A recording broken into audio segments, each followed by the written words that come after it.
한국 간다고 네가 뭘 할 수 있겠어. 그냥 시골에서 조용히 밭이나 돌봐. 여기 우즈베키스탄의 시골 속 외딴 마을. 마을 사람 모두가 모여봤자 50명이 안 되는 곳에서 한 여성이 한국을 간다고 하자 모두들 비웃고 있는데요. 주먹을 꽉 쥐고 마을을 달려나간 이 소녀가 다시 마을에 돌아왔을 때는 모두가 입 한 번 제대로 떼지 못했다고 합니다. 대체 무슨 일이 있었던 것일까요? 안녕하세요. 저는 딜도라 라흐마토바, 올해 25입니다. 저는 늘 이렇게 생각하며 살았어요. 세상은 나를 시험할 수 있어도 내 선택만큼은 내 몫이다. 가난도, 환경도, 타인의 시선도 제 운명을 대신 정해줄 수는 없다고 믿었거든요. 남들이 포기하는 자리에서 한 번 더 붙잡아 보는 게 저의 방식이었고, 틀려도 괜찮다고 스스로를 다독이며 살아왔습니다. 누군가에겐 평범한 이야기일 수 있지만 저에겐 한 걸음 한 걸음이 전부 용기였어요. 지금부터 제가 어떤 선택을 했고 그 선택이 어떻게 제 인생을 바꿨는지 들려드릴게요. 제가 태어난 마을은 우즈베키스탄 중부, 지도에도 잘 나오지 않는 곳이에요. 이름만 들으면 풀냄새 가득한 시골 같지만 사실은 그보다 훨씬 더 조용하고 훨씬 더 가난한 곳이었어요. 비가 오면 흙길이 진창으로 변했고 여름이면 마당의 수도조차 말라버리기 일쑤였습니다. 저희 집은 논밭이 아니라 밭. 조각 하나를 겨우 관리하던 말 그대로 하루하루를 버티며 살아가는 집이었어요. 그래도 이상하게 저는 우리 집이 부끄럽진 않았습니다. 아버지가 늘 제게 하셨던 말 때문이에요. 딜도라, 이 밭은 우리 것이 아닐 수도 있지만 우리 딸의 꿈은 제대로 이루는 게 아빠의 소원이야. 도라야, 너의 꿈은 그 누구도 뺏을 수 없어. 그 말이 저는 이상하게도 믿어졌어요. 세상에 당당하게 내 꿈을 말하는 일이 왜 그리 어렵고 멀게만 느껴졌는지 모르겠지만 적어도 그 말은 제 마음 한가운데에 깊이 박혀 있었거든요. 학교는 걸어서 40분 거리였고 아침마다 먼지와 자갈이 엉킨 길을 걸어가야 했습니다. 비가 오면 우산도 없이 뛰어다녔고 겨울에는 체온을 잃지 않기 위해 계속 걸어야 했어요. 그래도 저는 그 길이 좋았어요.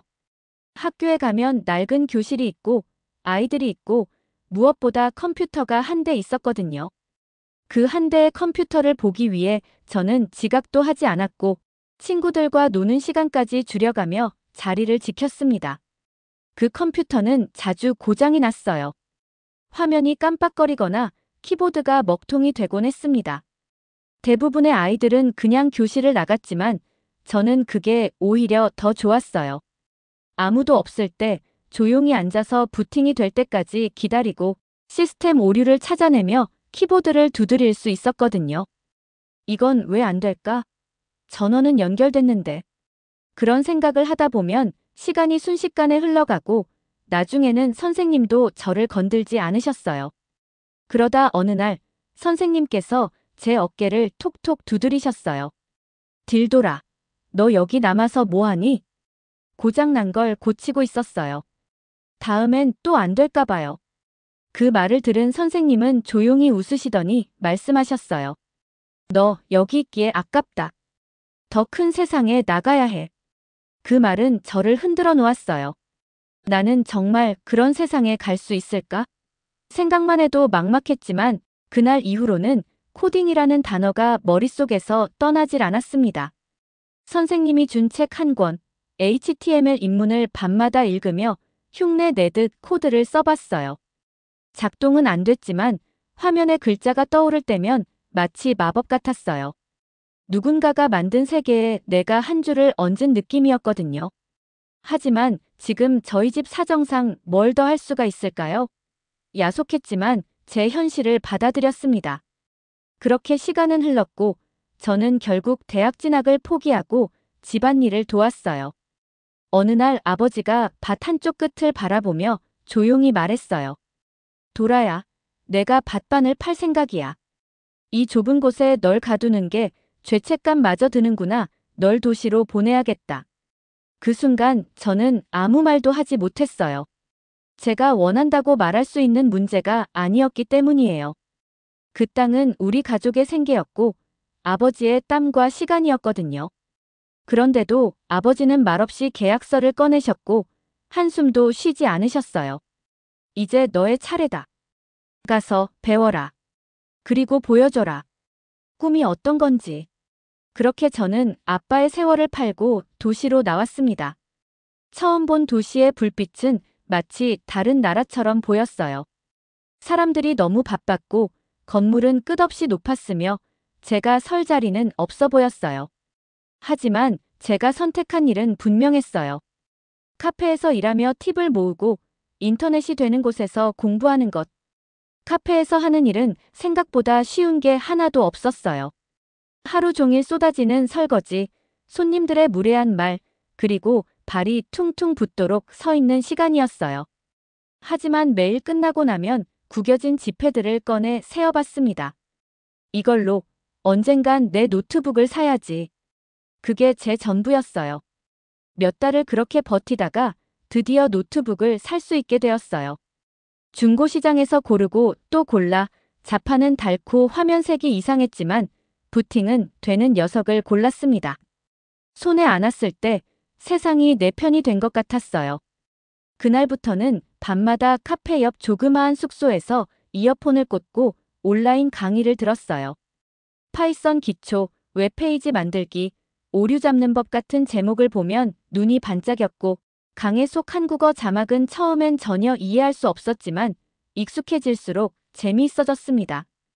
때로는 컴퓨터가 버벅이고 인터넷이 끊겨 강의를 놓치기도 했어요. 하지만 저는 포기하지 않았습니다. 매일 한 줄이라도 코드를 입력하면서 이게 나를 바꿔줄 거야 라는 믿음을 놓지 않았습니다. 그리고 그날 운명처럼 그가 들어왔어요. 카페 구석에 앉은 그는 낯선 얼굴을 하고 있었고 테이블에 노트북을 올려두고 무언가를 두드리기 시작했어요. 그 화면에 코딩 프로그램이 떴을 때 저는 그걸 눈으로만 보는 게 힘들 정도였어요. 마치 내가 평생 알고 싶어 하던 세계가 눈앞에 펼쳐진 느낌이었거든요. 하지만 말을 걸 수 없었어요. 단순히 손님이라는 이유가 아니라 제가 그 사람 옆에 설 자격이 있는지조차 모르겠다는 마음 때문이었어요. 그날 이후로 저는 매일 그 손님이 다시 오기를 기다렸어요. 그가 남긴 코드 화면이 머릿속에 남아서 밤새도록 그 장면이 떠나지 않았습니다. 저건 어떤 프레임워크였을까? 데이터 구조는 어떻게 짰을까? 하는 생각들이 꼬리에 꼬리를 물고 이어졌어요. 카페 일을 하면서도 자꾸만 입구 쪽을 보게 되고 문이 열릴 때마다 가슴이 조마조마했어요. 다행히도 그는 며칠 뒤 다시 나타났습니다. 지난번과 같은 자리에 앉았고 이번엔 무선 충전기도 꺼내놓았어요. 그게 유난히 인상 깊었어요. 그런 걸 들고 다닐 정도면 아마 꽤나 바쁜 사람이겠구나 싶었죠. 처음엔 말도 못 붙였어요. 누가 먼저 말을 걸기를 기다리는 건 어쩌면 너무 무의미한 기대였을지도 몰라요. 그런데 우연처럼 그가 카페 와이파이가 느리다며 바리스타에게 물어보는 순간이 있었어요. 마침 제가 그 옆을 지나가고 있었고 본능처럼 말이 튀어나왔어요. 무선 공유기 전원 다시 켜보면 조금 나아질 거예요. 그가 놀란 듯 쳐다봤고 저는 순간 너무 부끄러워서 고개를 돌려버렸어요. 하지만 그날 이후 대화는 조금씩 시작됐습니다. 그의 이름은 현우였고 한국에서 온 프리랜서 개발자였어요. 출장 중이라며 우즈베키스탄에 머무는 동안에도 리모트로 계속 일하고 있다고 했습니다. 하루에 6시간 이상 노트북 앞에 앉아 있어야 한다는 말을 듣고 저는 속으로 나도 언젠가는 저렇게 되고 싶다고 생각했어요. 그는 제가 코딩에 관심이 있다는 말을 듣자마자 진지하게 물어봤어요. 혹시 직접 만든 코드 보여줄 수 있어요? 처음엔 망설였어요. 제 코드는 어디 내놓을 만한 게 아니었고 인터넷으로 흉내만 낸 것들이었거든요. 그래도 용기를 내서 노트북을 꺼내 그동안 만든 폴더를 열었어요. 간단한 계산기 프로그램부터 HTML로 만든 조잡한 웹페이지까지. 저는 화면을 보여주며 조심스럽게 말했어요. 이건 기능은 제대로 되지만 보기는 좀 그럴 거예요. 그는 한참 동안 말없이 화면을 들여다봤어요. 그러고는 조용히 웃으면서 말했어요. 딜도라 씨, 이거 정말 대단해요. 혼자서 이렇게 만든 거예요? 그 순간 심장이 터질 것 같았어요. 누군가가, 그것도 전문가가 제 코드를 보고 진심으로 칭찬해 준 건 처음이었거든요. 그날 이후 현우는 종종 카페에 들러 저와 짧은 대화를 나누기 시작했어요. 코딩 용어를 섞어가며 농담을 던질 때면 저는 괜히 민망하게 웃었고, 그가 들고 오는 노트북 화면은 매번 저에게 자극이 되었어요. 시간이 지나면서 저는 점점 용기가 생겼고, 그도 저를 더 신뢰해주는 것 같았어요. 마침 카페 매니저가 일정 기간 휴가를 간다는 소식을 듣고 저는 저녁 교대를 전부 맡게 됐고, 덕분에 현우와 마주치는 시간이 더 많아졌습니다. 어느 날은 그가 남기고 간 일회용 컵에 적힌 간단한 코딩 문제를 발견했어요. 너라면 이걸 어떻게 해결할래? 라는 메모와 함께요. 저는 밤새도록 고민하며 그 문제를 풀었고, 다음날 다시 돌려줬습니다. 그는 그 자리에서 제 코드를 보더니 살짝 웃으며 고개를 끄덕였어요. 이런 식으로 생각하는 사람 흔치 않아요. 정말 잘했어요. 그렇게 짧고 조용한 일상이 이어지던 어느 날 현우가 말했어요. 딜도라 씨, 곧 있으면 이곳을 떠나야 해요. 가슴이 철렁했어요. 눈빛으로라도 붙잡고 싶었지만 그럴 자격이 제게 있을까 망설였어요. 그런데 그가 이어서 말했어요. 한국에서 같이 공부하고 싶어요. 가능하다면 함께 가요. 그 말은 충격이었어요. 저는 말을 잇지 못하고 그를 바라봤어요. 장난처럼 들리지 않았습니다.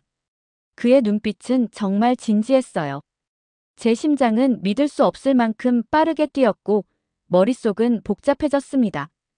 한국이라는 나라는 저에게 TV나 유튜브 속에만 존재했어요. 그런 곳에서 누군가와 함께 공부하며 살아갈 수 있을까? 가능할까? 그는 제 대답을 강요하지 않았습니다. 단지 말했어요. 한번 부모님께 인사를 드리러 가도 괜찮을까요? 그 말에 저는 고개를 끄덕였고 다음 날 우리는 함께 고향 마을로 향했습니다. 집에 도착했을 때 어머니는 놀라움을 감추지 못하셨어요. 아버지는 말없이 현우를 지켜봤고 저 역시 긴장했어요. 현우는 서툰 러시아어로 인사를 건넸고 아버지는 조용히 묻기 시작하셨어요. 어떤 일을 하는 사람인지, 딸을 한국으로 데려가 무엇을 하려는 건지. 현우는 짧지만 정확하게 답했습니다. 한국에 가서 딜도라가 기술을 더 배울 수 있도록 돕고 싶다고요. 그리고 자신은 그녀가 가진 잠재력을 진심으로 믿고 있다고 말했습니다. 그날 밤 아버지는 제게 말했어요. 이게 쉬운 일은 아니다. 하지만 내가 원한다면 보내주마. 난 약속해라. 이 기회를 헛되이 하지 않겠다고. 그 말에 저는 눈물이 났어요. 아버지는 남은 밭을 팔았고 원래 계획대로 일용직에 나간다고 하셨어요. 이제는 저를 믿고 다시 한번 보내주는 거였어요. 저는 절대로 실망시키지 않겠다고 다짐했습니다. 그렇게 저는 생전 처음 비행기에 올랐어요. 떠나는 날 어머니는 제 손을 꼭 잡고 말했어요. 딸아, 세상에 나가서도 우리는 너를 믿는단다. 인천공항에 도착했을 때 모든 것이 낯설었어요. 언어도 표정도 간판조차도 너무 빨랐고 복잡했어요. 하지만 현우는 제 옆에서 제 손을 꼭 잡아주었고 저는 그 손의 온기에 조금씩 안정을 찾을 수 있었어요. 그의 부모님을 처음 만났을 때 저는 얼떨떨했지만 그들의 따뜻한 미소에 마음이 풀렸습니다. 어서 와요, 도라양. 그 한마디에 저는 울컥했어요. 제게도 이렇게 타지에서 맞이해주는 사람이 있다는 사실이 믿기지 않았습니다. 다음 날 현우는 저를 어학원에 등록시켜줬고 코딩 학원도 함께 상담을 받으러 갔어요. 강사들의 전문적인 설명에 저는 더 집중했고 그날 밤부터 저는 다시 노트북 앞에 앉기 시작했습니다. 이제 제 이야기는 진짜로 시작된 거라고 믿고 있었어요. 우연처럼 시작된 만남이 운명이 되려면 그 사이에 제가 선택해야 할 것이 너무나 많았고 그 모든 걸 감당할 준비가 되어 있다고 느꼈습니다. 어쩌면 이건 단순한 사랑 이야기가 아니었어요. 이건 제 삶의 주도권을 처음으로 제 손에 쥐게 된 순간이었습니다. 한국에서의 첫 몇 주는 정말 정신이 없었어요. 언어도 낯설고 거리도 낯설고 심지어 공기조차 달라 보였어요. 하지만 낯설다는 건 무섭다는 말과 같지는 않았습니다. 오히려 저는 하루하루가 새로웠고 매 순간이 배움으로 가득했어요.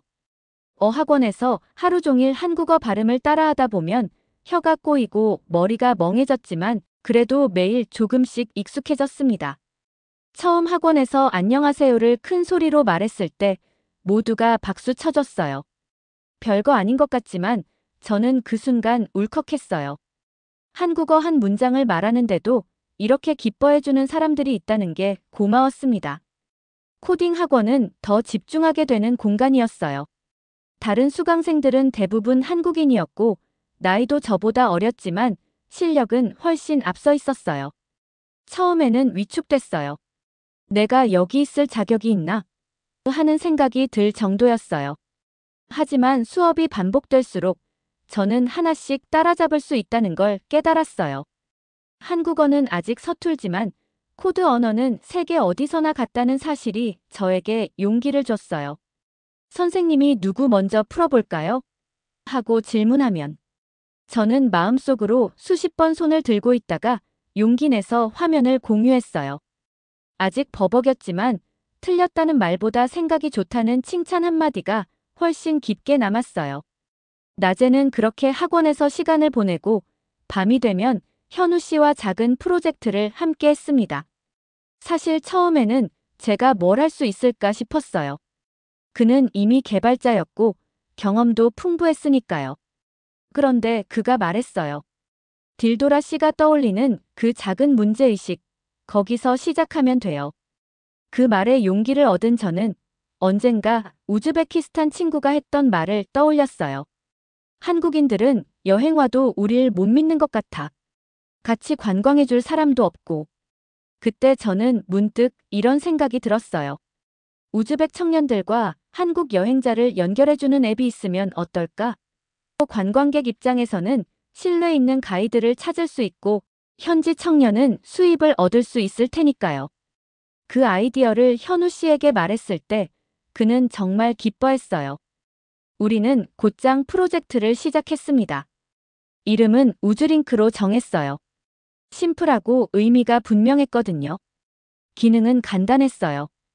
여행자가 원하는 지역과 날짜, 언어를 선택하면 그 조건에 맞는 현지 가이드가 매칭되는 구조였어요. 저는 화면 디자인과 프론트엔드를 맡았고 현우 씨는 서버와 보안 시스템을 설계했어요. 매일 밤 우리는 늦게까지 화면을 보며 오류를 잡았고 새벽이 되어서야 잠들곤 했습니다. 한 달쯤 지나 첫 테스트 버전을 완성했을 때 너무 떨렸어요. 정말 이걸 누가 쓸까 싶었고 그저 혼자 흥분하는 건 아닐까 걱정도 됐습니다. 그런데 앱을 간단히 소개한 블로그 글 하나에 해외여행 커뮤니티에서 반응이 왔어요. 이런 서비스 기다렸어요. 신뢰할 수 있는 가이드가 필요했는데 라는 댓글을 보며 저도 모르게 눈물이 났어요. 누군가에게 필요한 일을 하고 있다는 실감이 처음으로 들었습니다. 그리고 며칠 뒤 앱 수익이 처음으로 입금됐어요. 정말 소액이었지만 계좌에 찍힌 숫자를 보자 저는 그 자리에 주저앉아 펑펑 울었어요. 드디어 내가 만든 걸로 돈을 벌었어요. 그 한마디에 현우 씨는 제 어깨를 토닥이며 말했어요. 이게 시작이에요. 앞으로 더 해낼 수 있어요. 그 후로 플랫폼은 빠르게 확장되었고 우즈베키스탄 현지 청년들 몇 명과도 연결하게 되었어요. 직접 교육 영상을 만들어 보내고 사용법을 알려주면서 점점 시스템이 갖춰졌습니다. 친구들이 우리도 이제 손님을 기다리게 됐다고 말할 때마다 뿌듯했어요. 나 혼자 잘 되는 건 의미 없어요. 이건 나누는 거예요. 그게 제 철학이 됐어요. 한국에서 배운 걸 우즈베키스탄에 나누자. 저는 그렇게 스스로를 설득하며 점점 단단해졌습니다. 이런 과정을 함께 겪으며 저는 점점 확신하게 되었어요. 이 사람과 함께라면 나의 꿈도 삶도 함께 설계해 볼 수 있겠다는 생각이요. 어느 날 평소처럼 프로젝트 이야기를 나누다 갑자기 현우 씨가 제 손을 잡았어요. 우리 이제 이름만 연결하는 게 아니라 인생도 연결해 볼까요? 그 순간 저는 그 말이 무슨 의미인지 알았고 대답 대신 고개를 끄덕였어요. 결혼을 결심한 거였어요. 준비할 것도 많고 걱정도 많았지만 저는 이상하게도 평온했어요. 마치 제 인생이 제 손 안에 들어온 것처럼요. 그리고 그 무렵 예상치 못한 일이 일어났어요. 아침마다 몸이 무겁고 식욕이 이상하게 변하더니 병원에 가보자는 현우 씨의 권유로 산부인과를 찾게 됐습니다. 진료실에서 의사가 환하게 웃으며 말했어요. 축하드립니다. 임신이네요.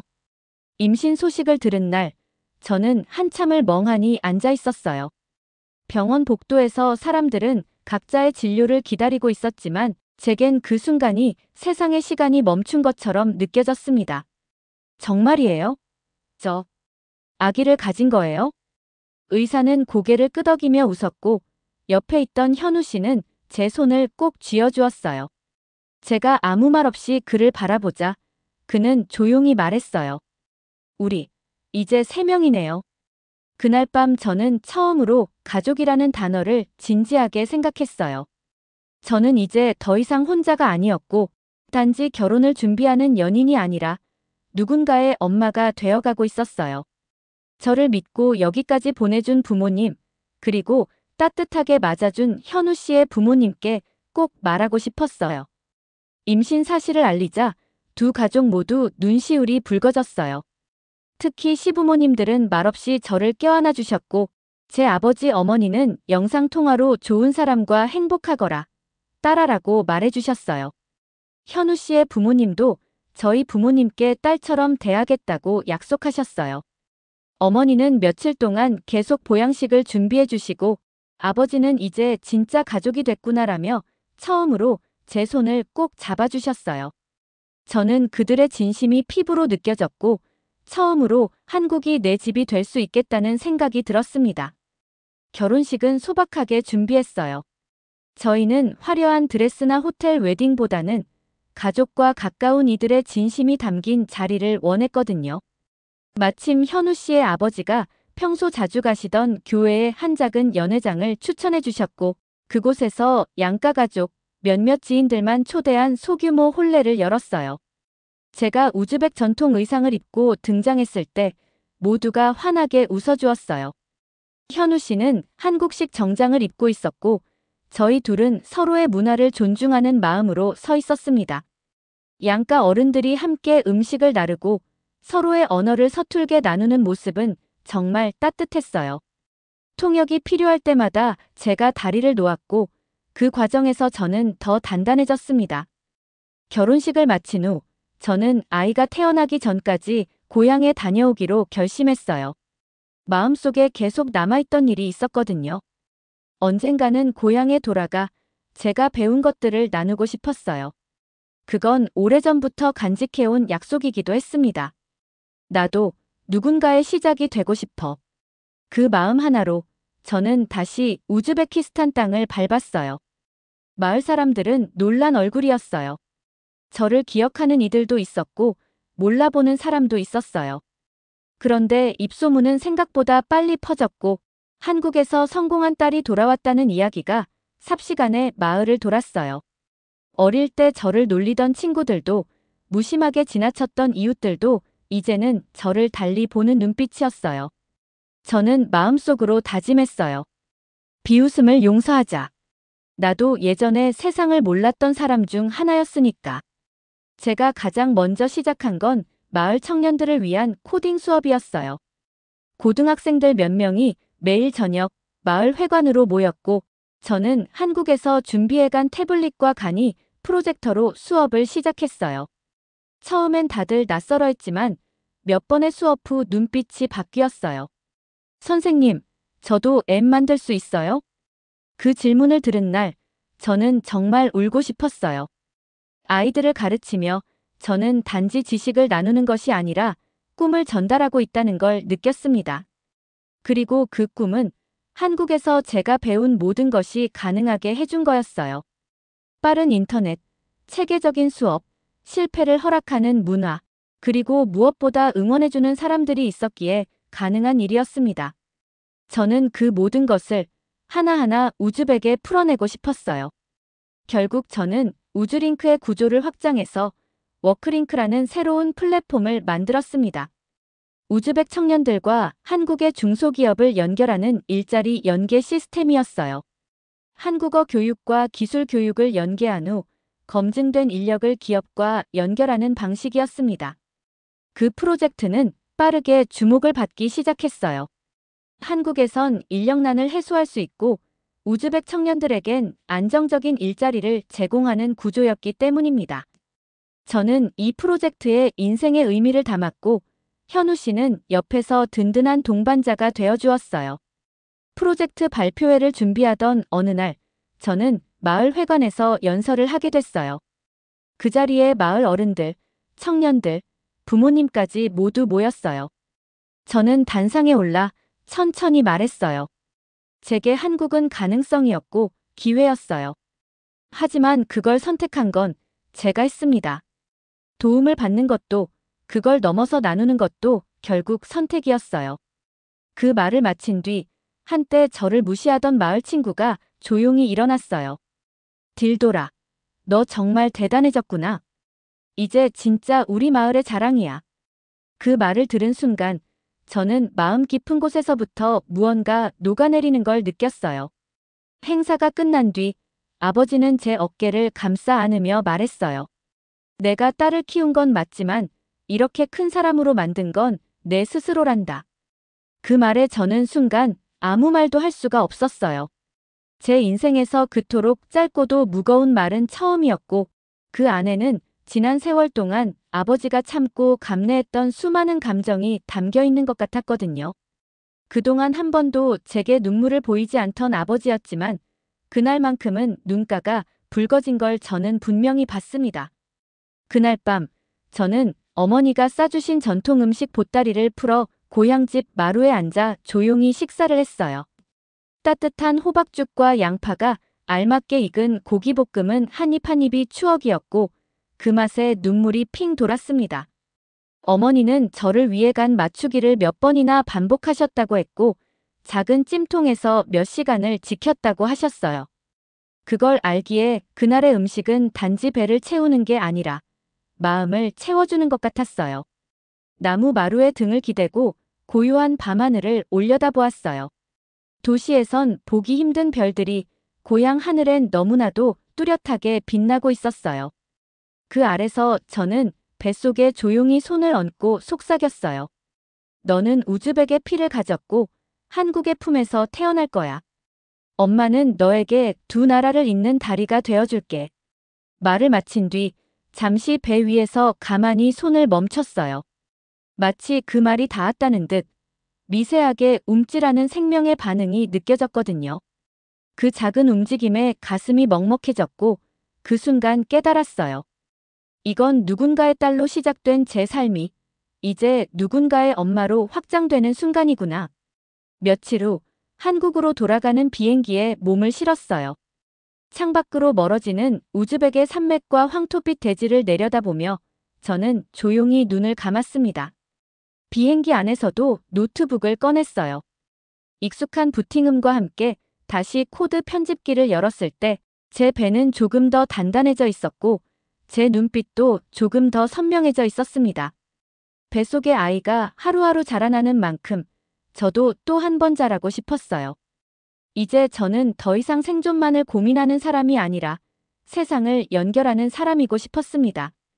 저의 삶은 멈추지 않을 거고 제가 해온 선택들 역시 앞으로 더 많은 사람의 길이 될 거라고 믿었어요. 그 길엔 좌절도 있겠지만 그보다 더 큰 용기가 함께할 거라고 확신했어요. 그리고 그 길 위에는 언제나 제 손을 따뜻하게 잡아주는 한 사람이 함께 있었어요. 이제 저의 이야기는 끝이 아니라 시작이라고 생각해요. 저는 이제 누군가의 딸이자 누군가의 며느리이고 누군가의 엄마가 될 사람이에요. 그리고 그 모든 이름 위에 저는 딜도라로서 스스로의 인생을 코딩하며 살아가고 있습니다.